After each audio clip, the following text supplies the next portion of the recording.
Y'all knew this was coming. Here's my very first Elvia guide, and this guide is covering Bloody Monastery, so I guess without further ado, welcome to my Sage Awakening Bloody Monastery guide.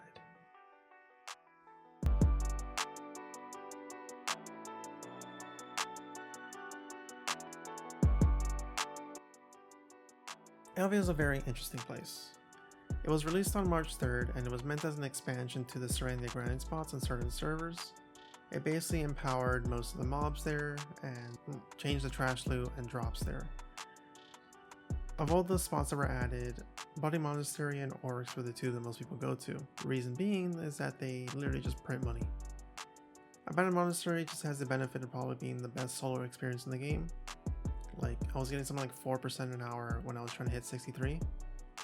And that on top of really good money is just, it's crazy. The only real downside to the spot is that there's only a few good rotations and they're all in different nodes, so you need to invest into different nodes for it to be fully effective.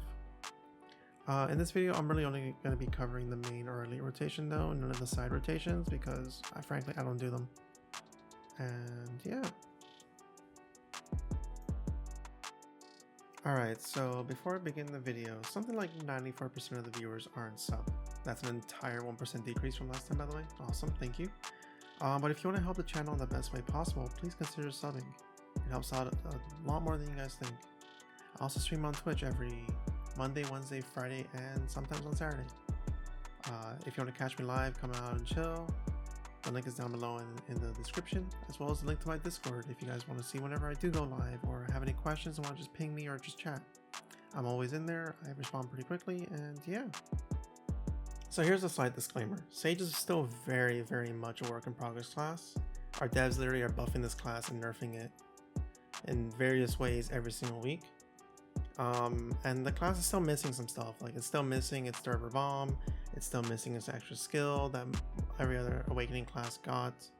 So like, this Sage can still get better, or it might get worse depending on how the devs feel about it.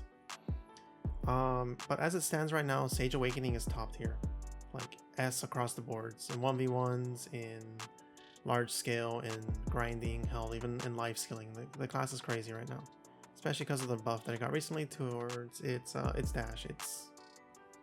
Yeah, the class is doing great. So there is a weapon system in place here in Elvia. Every spot drops one of 3 weapons, and you can have to choose between Awakening and Pre-Awakening. The 3 weapons have 3 different attributes, being blue, yellow, and red. It's kind of like Pokemon, but you get them as Awakening or as a main hand weapon. Main hand weapons buff both Awakening and Pre-Awakening damage, whereas Awakening weapons don't buff Pre-Awakening, just only Awakening, but to compensate they give you an extra skill. For Sage, you kind of want to pick up the Awakening one, because as an Awakening Sage we only really use that kit. Our Pre-Awakening kit is at the moment too slow and unreliable for grinding. And I mean, our Awakening kit is just really overtuned as well. Part of what makes this spot so good, besides the Muskin boss that also spawns every so often, is that this spot, on top of the weapon system, has a bell system. Bells can drop randomly from random mobs, and they appear into your inventory and have a timer on them. When you right click these bells, they spawn mobs around you in hordes. You can stack these bells, by the way, and they each last around 5-ish minutes. These mobs do more damage, but they're also way squishier, so you can 1 to 2 shot them. This drastically increases your XP gain and your trash per hour here, so anytime you get a bell, try to pop it. So real quick, I'm just going to cover buffs. Buffs here are pretty standard, same thing as everywhere else. You're going to pop your Villa, your Cron, your Frenzy, your Spirit Perfume. For Cron Meal, you're going to be popping your Simple Cron Meal. Villa, you're going to be popping your Body Enhancements. Frenzy Elixirs, well, drafts are, just that. And Spirit Perfume Elixirs are kind of optional, because some regions have them sold out, some don't. Some people don't like them, some people do. It's optional and up to you for that one. But if you feel like you have some troubles here, or you want to clear a little bit faster, obviously you want to be popping your church buffs, your house buffs. I advise human damage over here, because these are human mobs. If you have a house buff for that, go for it. And because this spot is so good for experience, try popping your XP buffs, your 530s, your Blessed Message Scrolls, your daily 200% or 600% if you wait 3 days. And honestly, for my loot scroll, I don't really pop blues here, I pop yellows. Advanced looties really help you get a lot more money here. But if you're low on them, don't worry about it, you don't have to. But I will say that it's almost mandatory to be popping temp buffs, like a 20 or 30%, because one weapon will pay that off, and it's super worth it regardless. For this spot, you realistically want to be around the 273 cooldown bracket with anything above 350 DP. You want to also be a DR build. My 373 DP is pretty comfortable here, but I'm also a hybrid build, so I'm running Lieber's Muskins because my Sage is tagged with my Striker, which my Striker is an evasion build. I highly advise also getting the Infinite Potion to grind this area, and honestly anything above this area. Sage is a very squishy class, and this item helps that squishiness a ton. So I mean, I know the grind for it sucks, but just do it. You'll thank yourself later, and honestly saving on the weight, and you honestly feel tankier because you're always popping a pot, so it's just worth it. So for drops, this place drops quite a few different bits of loot. Starting off, we have the trash loot, which is the proof of blind faith. It's 19k a pop. I get anywhere between 10 to 12k of this an hour, which is like roughly 200 mil in just trash. But the big money items that you want to get besides that are obviously the Narc's Lightning and the Seed of Void. Seed of Void is 10 mil per seed, and I get anywhere between 5 to even 15 of these per hour on this elite rotation. 5 being very unlucky and 15 being pretty lucky. And Narc's Lightning, which I get any like 7 to 10, heck, I've gotten like almost 20 before. And these are 3 mil each, so that in itself nets some pretty good money right there. And then we have the treasure item here, which is the Moonsplit Nail. The Moonsplit Nail, it turns into the revived lunar necklace, which is about 100-ish mil on the NA market. I'm not really sure what it is on other markets, but it could be more, it could be less. And then the other very important item that most people come here for is a Shard of the Drain Knight. Now this doesn't drop too often, but you get like anywhere between 3 to like maybe 5 or more an hour. And you need 100 of these, as well as the Shard of the Furious Knight, which is the red one, to make the Cup of Dwindling Starlight, which is the crit cup in that you put onto your rings. And you can either sell these cups or put them into your gear. It's up to you. If you sell them, it's like a bill. This place also drops Blackstone armor and weapon like crazy, as well as masses of pure magic, and the component for the necklace, which is the Cold Tears of the Black Sun. And this spot also drops quite a few precision crystals and traces of battle. So if you're looking for any of those, this is the spot to be. So this is my skill rotation that I use in just about every single spot. It doesn't really vary much from this, so yeah, but it is a little bit flexible. But I start off with Chain Lightning for the minus DP debuff with my add-on, into Shock Relay, and into the Spear Bolt cancel, which Shock Relay makes Spear Bolt pretty much instant. Into Lightning Surge to get closer. I then do Radiant Annihilation and Lightning Bolt at the same time, which is F and then S LMB. Into Aether Spear, which is SF. Back into right mouse button, which is Shock Relay.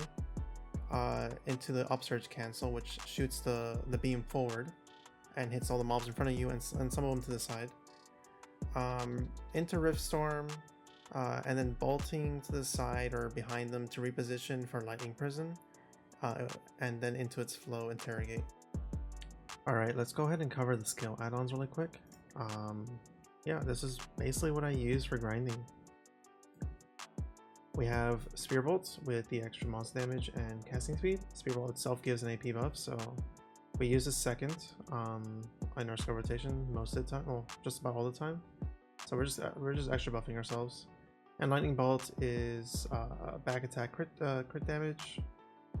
Rift Storm is crit rate and crit damage again. Upsurge is monster damage and all DP. Aether Spear is critical hit rate and all evasion, minus 4%. And Chain Lightning is critical hit rate and all DP minus 15 for 10 seconds. The reason why we run the all DP minus 15, Chain Lightning is our starter skill. This is the best pulling skill outside of Warriors, ground pound, whatever it is. in the game, in my opinion. This thing's super fast, does good damage, and is a minus 20 DP on it. So we're just doing minus 35 DP right off the bat.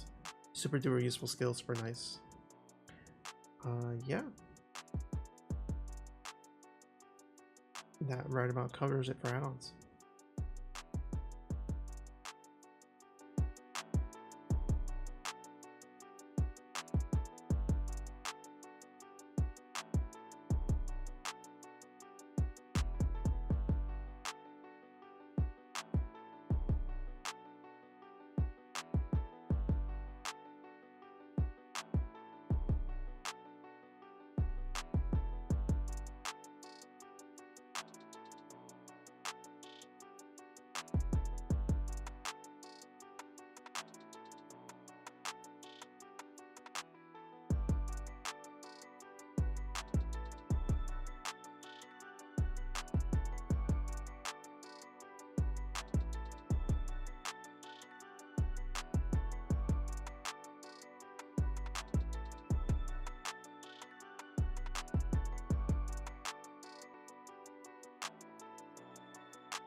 Alright, so that's basically it.